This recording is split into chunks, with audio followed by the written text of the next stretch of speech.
October the 2nd, the most traumatizing and awakening day of my life. For something that you knew you struggled with in your life, you know where you were going.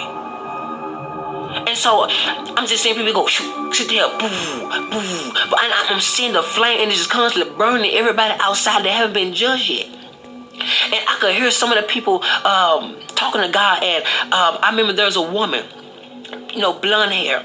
And God was talking to her. He said, I'm not judging you for what you put on Facebook, but I'm judging you on how everybody else received it. 300,000 people were led astray by one of her Facebook posts. And he said their blood was on her hands. And out of nowhere, he said, depart from me. And I'm talking about, I couldn't express how powerful his words were. It's as if he said, depart from me, and everything shook. And she was sent with great force. And the portal opened up. She was going to fly.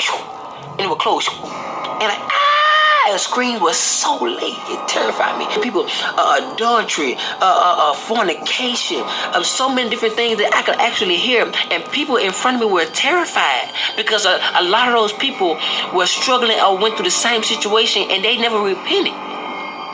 So 1,000, sent here. They would flying. They was flying so fast. I've never seen something so fast. And it got to the point where I was next in line, and he called me up, and he started talking to me. And keep in mind that our life held us hand to hand. So anything we did in our life, our life testified against us. So you couldn't lie because your life testified. Say, yes, you did this. You did this at this time. Yes, you did. And whenever God would speak to me, you would see a big screen, like you would see as if whatever God says, it comes to life. And so he started talking to me, and he started telling me everything that I could have did better.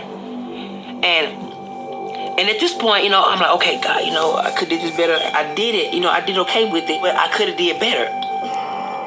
So he began to say other things, and he brought up this specific woman. And he asked me, why didn't I forgive her? And he gave me her specific name. I'm not going to say it. He gave me her specific name. And I knew exactly what he was talking about. He asked me, why didn't I forgive her? I said, I did, God. I did forgive her. He said, well, if you forgave her, when you get on the phone and talk to her, why is it that you treat her like the situation happened all over again? And I'm like, God, but I did forgive her. He said, well, if you forgave her, why are those seeds still in your chest? And I looked down. I was like, oh my God. That's what those are for. Those are seeds of what I did in my life. The things I didn't forgive. So he was talking to me, and I was like, oh my God. And he told me, he looked at me and said, because you didn't forgive her, I didn't forgive you some of your sins. And I was like, oh my God. And he started telling me so many other things, and he ain't told me not one good thing. Powerful. And at this point, I'm getting terrified because my mind is starting now going to a place where I'm imagining how hot this fire is going to be when this portal opens. And so, I'm scared. I didn't know how to explain how terrified I was. Words can't describe. When you meet God faith, words can't describe how terrifying it is to look your Creator face to face. And I pray this message reaches everybody's hearts. From him. There's nothing. Your inner thoughts are revealed before Him. Your perception, how you feel, everything that you hosted in this body is presented before Him. Yeah. And so, I got to a point where I didn't want to hear God no more. I was really turning my head because I was afraid that, it's already made his mind up.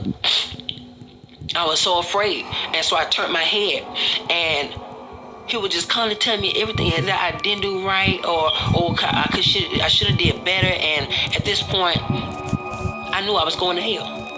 I knew it. I was fully persuaded that this was it. So I turned my head, and I was like, I don't want to hear no more of it. My mind, I'm just really trying to imagine how hot hell is going to be. I'm like, oh my God, Lord, I have no more chance. If I go down there, I can't come back. Like, Lord, please don't send me to hell. Please, like, God, please. I'm begging you. And I'm more terrified. I was more terrified than I can express. And so I turned my head, and at this point, I no longer wanted to hear what he had to say, because I knew at this point, I was going to hell. And I would have my head turned, and out of nowhere, there was this one feeling that would come over the interface of my soul. And I would turn my head, it would go in slow motion, and the tears would fly from my face. And I looked at God, and I was looking at his judgment. What was going to be my judgment? And he looked at me, he said, face to face, you don't get a well done. You get a you barely made it. And he stepped back and said, come. And at this point, I was so confused. I'm like, oh my God. And on the left side of God, heaven would open up, so soft, with brilliant